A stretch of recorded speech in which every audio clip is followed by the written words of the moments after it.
Ito ay isang water pump na may automatic pump control. Babaklasin ito kasi sira yung automatic pump control at saka yung kanyang capacitor ay defective na. Ito yung layout ng pipe mula sa water pump papunta sa backwash at saka sa softener. Sa dulo nito makikita nyo yung kanyang dalawang filter. Ang layout na pipe papunta sa taas ay patungo sa ating water tank reservoir. Yan yung nagsusupply ng tubig sa ating bahay. Kailangan muna nating i-blower at saka linisan yung lalagyan natin ng kapasitor at saka yung water pump motor nya. Iwas tayo sa short circuit. Cut off muna natin yung wire na mula sa ating water pump kasi minanwa lang natin to connect sa ating circuit breaker gawa ng pagkasira ng ating kapasitor. Kaya ngayon kailangan na nating palitan. Mag-connect tayo ng pipe mula sa ating automatic pump control papunta sa ating backwash.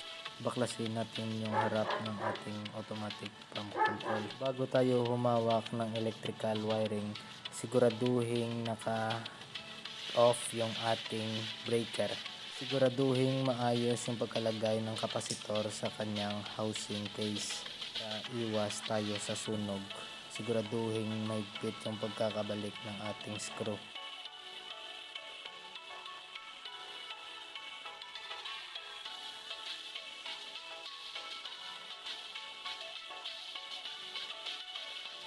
Ito yung control board ng ating automatic pump control. Dugtong natin yung linya mula sa ating breaker at saka yung sa baba na linya ay mula sa ating water pump. Siguraduhin mahigpit yung pagkadugtong ng ating electrical wire papunta sa ating control board. Ibalik ng maayos yung takip ng ating control board bago muna natin sirhan.